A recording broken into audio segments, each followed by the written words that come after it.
Chain piecing is a technique that really speeds up your piecing. So instead of getting a pair of fabrics together and stitching one side, putting it to one side and then getting the next pair of fabrics and stitching the seam and so on, this method allows you to stitch a whole bundle of pairs of fabrics together all in one go. So let me show you how. But first, who am I? I am Kim. This is Quilt with Kim. You, my lovely, are very welcome. Come on, let's go and do some chain piecing. And if it's a new technique to you, your life will be revolutionized.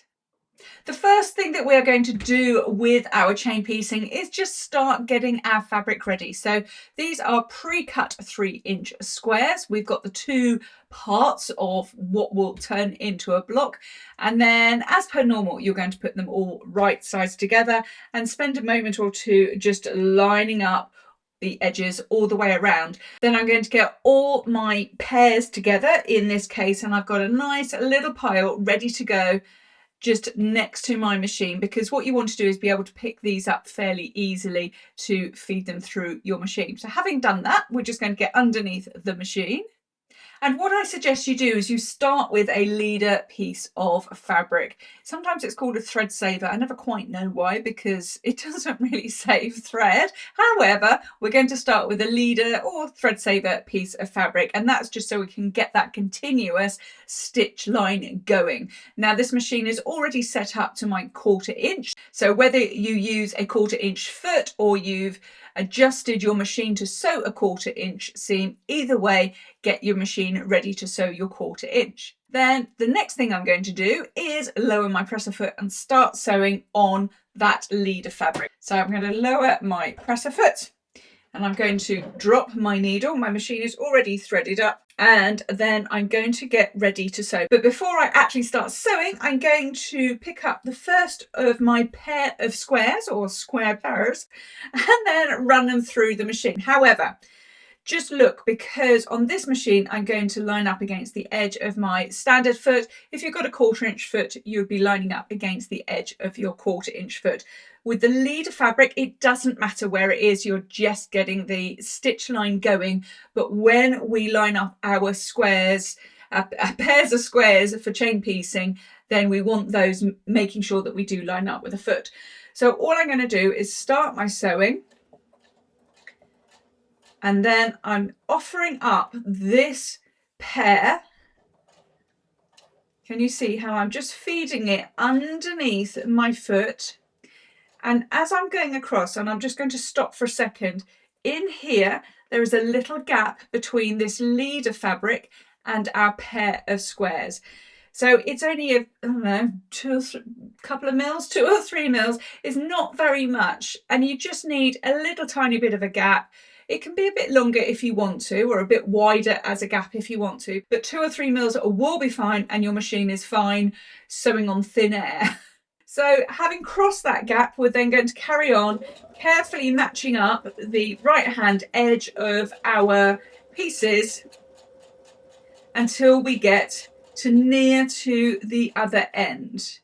I'm stopping with the edge of my first pair about halfway along the foot. You may not be able to quite see that, but it's about halfway underneath the foot. Then I'm going to pick up my next set of fabric that I've got down to the left of my machine, and I'm going to do the same thing. I'm going to offer it underneath the foot so the feed dogs will start to take it as it sews. So that's ready to go. The machine is going, and as I feed it under, what I can feel is the feed dogs starting to take it, and then I don't need to offer it or feed it through. The machine, sorry, the feed dogs will take that. So again, I'm going to stop this about halfway through, pick up my next pair, and I'm going to do the same thing all over again. So there was a little gap there, probably of about 3 or 4 mils, so it doesn't need to be exact, the little gap in the middle. And all the time I'm concentrating on my 1/4 inch seam.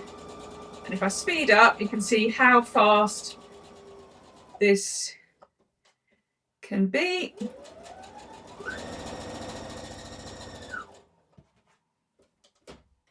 This pair has come apart. Let's put that into position. Sometimes just as you get into a nice rhythm, your fabric decides to fall apart and then you have to spend a moment putting it back together again. But this is the last section, the last pair as we offer it up. The feed dogs take it. We run it through. So that's the end of those pieces. But if you've got loads and loads and loads, then you can see how fast this can go. And let me just show you how to finish off. So I'm just cutting the thread, take it out from the machine. Let me just show you under the camera. There's my little row of flags. They look sweet, I think. I think it's a great way to do bunting. Then all I'm going to do is snip in between my pairs or whatever it is that I have been sewing together. There's my leader that I can take off, and you can use this again and again and again, as you can see here.